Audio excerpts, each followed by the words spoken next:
Bom, olá a todos, estou de volta e eu pretendo dar uma continuidade ainda para esse assunto tão importante e especial que é a questão existencial através dos estudos desse autor tão querido que é o Viktor Frankl, que nos ensina tantas coisas que podemos tirar proveito na vida que temos vivido, nas circunstâncias que às vezes passamos, nas dificuldades que nós enfrentamos. Então, é por isso que eu quero dar uma continuidade e trazer talvez ainda uma maior profundidade sobre os assuntos que eu já comentei, principalmente baseado nos fatos de biografia dele nas últimas apresentações. Então hoje eu vou trazer um pouquinho de um conteúdo talvez um pouco mais elaborado das percepções do Viktor Frankl.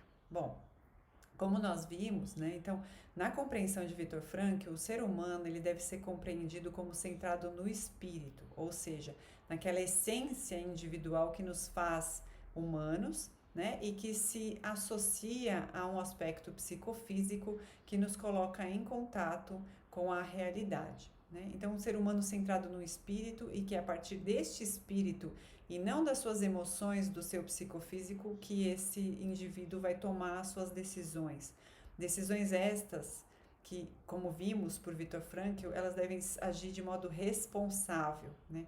Ou seja, como nós podemos perceber, diferentemente talvez da teoria freudiana, em que existe um conflito entre impulsos, né, e como eu devo me comportar, no caso de Viktor Frankl, ele entende como se esse ser espiritual ele não está em conflito com o seu inconsciente, ele não está em conflito com o seu psicofísico, muito pelo contrário, ele possui essas estruturas, ele engloba essas estruturas. E se nós estamos sãos, do ponto de vista psíquico, segundo Viktor Frankl, é o nosso espírito que está tomando as decisões e controla quaisquer impulsos que possam ser inadequados, né? O nosso espírito é o dono do psicofísico, né? E esse psicofísico, ele é único, ele não é dual, talvez como nós percebemos na teoria cartesiana que separou o corpo e mente, né? E ainda o próprio espírito, se nós pensarmos do ponto de vista de cosmovisão judaica, bíblica, nós vamos perceber que existe uma junção numa estrutura única no ser humano e não exatamente um dualismo, uma separação. E isso eu acho que é importante de se mencionar, uma vez que nós estamos discutindo as ideias do Viktor Frankl. Bom, enfim, se esse espírito ele não estiver no comando, né, que aí já é no caso de uma situação patológica, é aí que aparecem as neuroses, segundo Viktor Frankl. Né? E aí nessas circunstâncias perde-se a criatividade, ou seja, há um desencontro entre o espírito e o psicofísico. Né? E aí esse indivíduo vai ficar sem a sua criatividade, sem os seus modos naturais de agir, de tomar decisões, de saber o que fazer. Né? Então daí entram os estados de doença, né?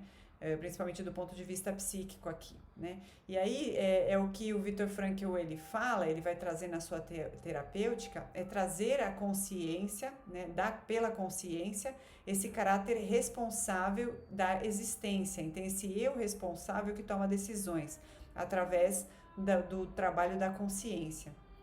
Ou seja, determinar de uma forma clara, né, trazer isso de uma forma clara, que não são aquelas pulsões que mandam no indivíduo, não é o id que manda no indivíduo, que controla o indivíduo e que pode se manifestar de forma talvez patológica, né? Mas sim esse eu consciente, né? Que se ele toma consciência de quem ele é, que é um eu de decisão, que é um eu espiritual, ele pode, então, a partir disso, tomar suas decisões corretas e controlar aqueles impulsos que não são adequados, né? O que vai reabilitar a sua psique, né? E vai reabilitar esse inconsciente. Inclusive, para Viktor Frankl, essa relação consciente-inconsciente, que é tudo conectado, como também é em Freud, né? Embora a parte consciente seja aquilo que nós saibamos e o inconsciente que nós não temos tanto domínio, mas para Viktor Frankl não, toda essa estrutura única, ela permeia esse psicofísico espiritual, né? Mas é esse eu espiritual que está no comando, né? E a partir da sua consciência, então, das coisas, né? Então, não existe uma influência inconsciente que não possa ser dominada por esse eu espiritual, segundo Viktor Frankl, né? Então, enfim, isso não vai se refletir sobre a existência em si mesma, mas é uma constatação consciente do que é a existência. O que eu estou querendo dizer é o seguinte, não são essa tomada de consciência do que estava inconsciente vai alterar a minha perspectiva de existência. Muito pelo contrário, é eu tomar partido, eu tomar conta do que é o meu eu verdadeiro, que é esse eu que toma a decisão, esse eu responsável que já existia antes. Ou seja, eu compreender o que eu sou do ponto de vista existencial, né? Então, enquanto espírito, o espírito se coloca superior ao psicofísico, né? E como nós falamos, essa consciência e inconsciência é fluida e vai caminhar do espírito para o psicofísico e vice-versa, né? Atravessando e permeando toda essa estrutura que compõe o ser humano, mas tudo isso ancorado no inconsciente espiritual, que é o que decide e que está ancorado em última instância no ser total, né? No ser onipresente. Bom, enfim, o espiritual, ele está muito mais profundo para Frankl, como nós podemos perceber, né? E mesmo quando se aceita o destino, mesmo quando não se tem muita decisão para se tomar, isso ainda assim é um fator de liberdade, né? Porque se atinge aquela liberdade última espiritual que mora dentro do indivíduo, né? E que permite, então, com que ele se coloque diante das situações, mesmo aquelas que não são mutáveis, né? Então, isso mostra que não existe um materialismo nessa estrutura e que se nós excluirmos esse eu espiritual e nos basearmos somente numa estrutura materialista, nós não vamos conseguir atingir a verdadeira compreensão, a verdadeira noção do que é o existencial, né? Nós não poderemos dar conta da profundidade da existência humana de um modo verdadeiro. Ou seja, não vai ser possível nós cuidarmos da parte sem compreendermos o todo, e é por isso que talvez tantas dessas teorias psíquicas que se baseiam no material e num reducionismo, nem sempre elas conseguem ser 100% eficazes, né? E eu acredito que isso nos remete à importância que tem de nós entendermos o ser humano como algo muito mais profundo e mais elaborado do que um simples animal que tem consciência, né? O ser humano ele tem um outro aspecto, um ser feito à imagem e semelhança de Deus, que o torna diferente de outros animais e que se não compreendermos essa questão desse eu espiritual que toma as decisões, que é o que nos faz humanos, se nós excluirmos esse elemento, o resto não vai poder ser compreendido jamais, né? Então, as ações humanas, elas vão ter base, no final das contas, para Viktor Frankl, nesse aspecto moral que justifica os atos, que é algo que eu trouxe um pouco na última apresentação, quando falei um pouco a respeito do que é a decisão moral frente aos 10 mandamentos. Então, é algo que não é simples de se analisar, porque é algo que transcende o ente, vem de um aspecto muito mais profundo, que é onde esse ente humano está ancorado, né? E que nos traz, então, a responsabilidade da decisão perante essas leis às quais nós devemos obedecer, que são leis morais profundas, e que vêm de uma reflexão profunda, de uma compreensão profunda do que é a nossa existência. Isso está ancorado e ligado à nossa existência. A nossa existência não acontece sem o seguimento dessas recomendações morais, né? Que é aí quando o ser humano realmente alcança a sua plenitude de quem ele é só diante disso. É por isso que quando nós olhamos a vida cristã, ela é tão fácil de ser seguida quando se compreende o que é a existência. Não é um fardo seguir as leis, os mandamentos. Pelo contrário, é algo muito leve porque está alinhado ao que nós somos em essência. Então isso é muito simples.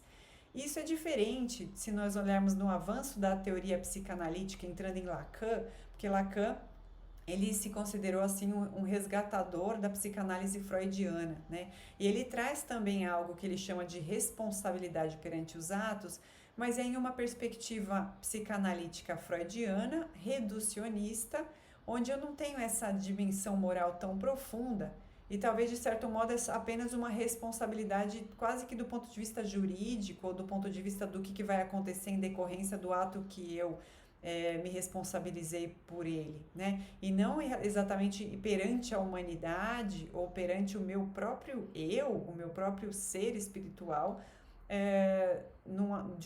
diante de um aspecto imortal durante toda a sua existência que vai para além da morte, que é uma outra compreensão mais profunda que nós podemos ter de tudo isso. né?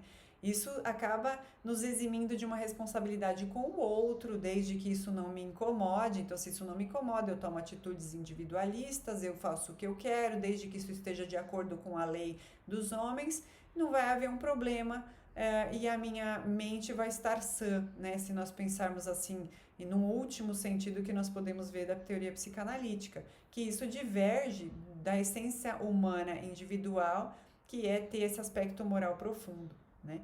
Então, nós percebemos que isso não diz respeito apenas em ter uma responsabilidade diante a lei, mas perante o Pai, perante o Criador, perante o que nos criou e cuja existência nossa deve estar alinhada a isso para que ela seja plena, plena de saúde, de capacidade, plena do sentido que ela tem na sua vida, né? E Viktor Frankl vai mostrar que, de certo modo, no tratamento da análise existencial que ele vai fazendo com os pacientes, ele acaba chegando nisso de algum modo, né? Independente da origem ou da crença do indivíduo, né? Enfim, é uma responsabilidade muito mais profunda, é uma responsabilidade também com o outro, porque nós existimos para Deus e para esse outro, nós temos uma conexão com esse outro, que é um eu, como eu já falei em outras ocasiões. Então, assim, para Frankl, de certo modo, nós vamos ter 3 formas de consciência que esse eu espiritual, quando ele está pleno da consciência da sua existência, ele vai se manifestar. Uma delas é a moral, que eu falei bastante, essa moral de ter uma noção verdadeira de quem ela é. E, de novo, Frankl condena qualquer ismo. Então, nós não estamos falando aqui de moralismo, estamos falando da moral verdadeira, da responsabilidade dos meus atos perante os demais e perante a minha existência. Então, essa é uma das consciências do espírito, do eu espiritual, que toma decisões saudáveis. Mas a segunda instância, segundo Frankl, é uma consciência do amor, né? Aquele amor ágape que eu já comentei em uma das apresentações anteriores, que não é o amor erótico, não é o amor eros, não é o amor paixão, aquele que se autodestrói depois de realizado, conforme a própria teoria psicanalítica, mas é um amor que se torna mais pleno de existência e de sentido na vida quanto mais se autotranscende em direção ao outro, né? E o terceiro elemento, que é uma consciência artística, criativa ou estética, que, segundo Frankl, também se origina nesse eu espiritual. Então, quando ele está pleno de si mesmo, de existência, da sua existência, isso também se manifesta na criatividade humana, como ela resolve as questões, como ela se manifesta do ponto de vista artístico, pela música, pelo desenho, e por aí vai, em todos os modos que nós podemos pensar na arte, na culinária, no modo de fazer as coisas, enfim. Isso é bastante abrangente, né? Então, tudo isso tem uma origem profunda, irracional e inconsciente, que é o espírito e que está para além de nós nesse ser que nos liga entre si e na nossa própria existência, né? Nesse ser criador que nos dá sustento, né? Então, como nós podemos observar, essa consciência moral para Frankl, ela é pré-lógica, ela é captada intuitivamente pelo ser humano, ela é sentida e captada pelos valores que nós intuitivamente captamos e realizamos quando nós entendemos de fato o sentido da nossa existência, né? Isso não é exame de consciência, porque exame de consciência é uma coisa que vem a posteriori, é depois que eu já realizei os atos eu faço um exame de consciência, mas a verdadeira consciência é aquela que é anterior e que intuitivamente eu já sei o modo que eu devo me comportar, muito embora talvez eu às vezes cometa deslizes, e daí vem a fonte da humildade cristã, que eu também já comentei um pouco na apresentação anterior, né? Enfim, isso vai acontecer no indivíduo que é exclusivo de valores, não por um imperativo kantiano, mas porque esse indivíduo ele toma posse da sua verdadeira existência, de quem ele é, da sua existência individual ligada a um Criador. Como nós vimos, a consciência do amor é aquela que vai captar, então, a individualidade do outro, né? E a consciência artística, que é uma inspiração inconsciente, que é a plena manifestação aí do nosso eu espiritual quando ele está na sua plenitude da saúde, né? E que tem um aspecto, inclusive, do próprio humor como uma veia dessa questão estética e artística, né? Bom, o que nós podemos observar, no final das contas, na teoria de Viktor Frankl, é que esse id, que parece nos comandar na teoria psicanalítica, ele é algo do qual nós devemos nos libertar, né? E que essa consciência espiritual, moral, do amor ao próximo, essa consciência espiritual que vai se manifestar na veia artística, que todos nós possuímos, é para o que da liberdade? É para isso a nossa responsabilidade. É para nos conduzir a essa liberdade plena, né? Então, assim, desse modo, o ser humano caminha para a transcendência da sua consciência e é aí que ele percebe de fato a sua verdadeira existência. Ao esquecer-se, o ser humano se encontra. Ao ouvir o Espírito de Deus, lá no fundo, essa voz inconsciente que ele capta intuitivamente o modo moral de agir, o modo de agir com o outro, a sua expressão criativa, isso é que vai conduzir os seus atos conscientes através de decisões responsáveis, verdadeiramente responsáveis, através de uma personalidade verdadeiramente individual e humana e que domina o psicofísico, porque ela está para muito além disso. Isso é só uma parte dela, é uma expressão dela nessa criação maravilhosa que Deus fez aqui, né? Então, decidir não buscar isso é uma liberdade que Deus também nos deu, né? Ele deu essa liberdade, talvez de não tomarmos posse de tudo isso que nós somos na nossa plenitude, porque Ele quer que amemos uns aos outros mais do que toleremos. Então, não é para seguirmos isso como uma obrigação, mas para termos a verdadeira noção existencial dentro de nós que passa por toda essa moral. É para isso que ele nos chama e para o qual nós podemos nos voltar, para voltarmos para ele, né, dentro de uma visão cristã, né?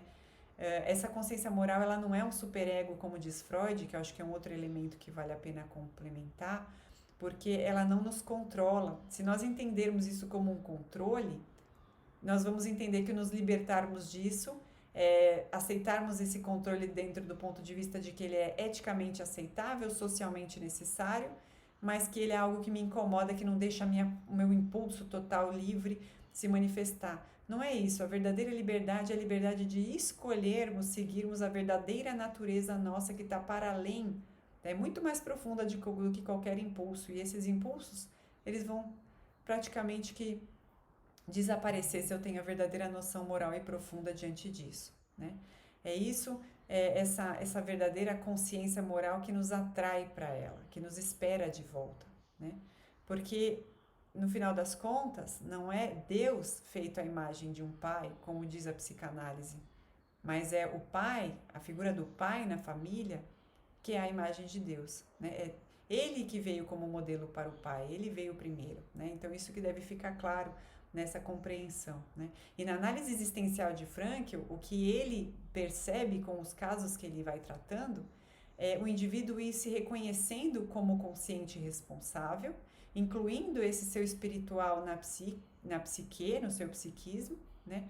Aliás, não vou usar o psiquismo por causa do ismo, mas o correto é dizer na sua dimensão psíquica, né? E depois, de certo modo, o que ele acaba observando nos casos que ele vai tratando é um descobrimento da religiosidade que estava inconsciente, dessa ligação com esse ser total que abarca tudo isso, né? Esse Deus inconsciente e intencional de fato, que espera que nós voltemos, que tem uma expectativa com relação a tudo isso, né? E que pode estar escondido até mesmo em pessoas não religiosas, até mesmo naquelas que são ateus, mas que têm uma ligação profunda com a conduta moral. Então, de certo modo, estão executando o seu eu espiritual sem dar uma nomeação religiosa para isso, né? E acaba encontrando de fato uma vida plena de sentido, porque captam plenamente essa consciência moral, essa consciência do amor ao próximo, né? Do amor verdadeiro, daquele amor da caridade que o apóstolo Paulo nos descreve, né?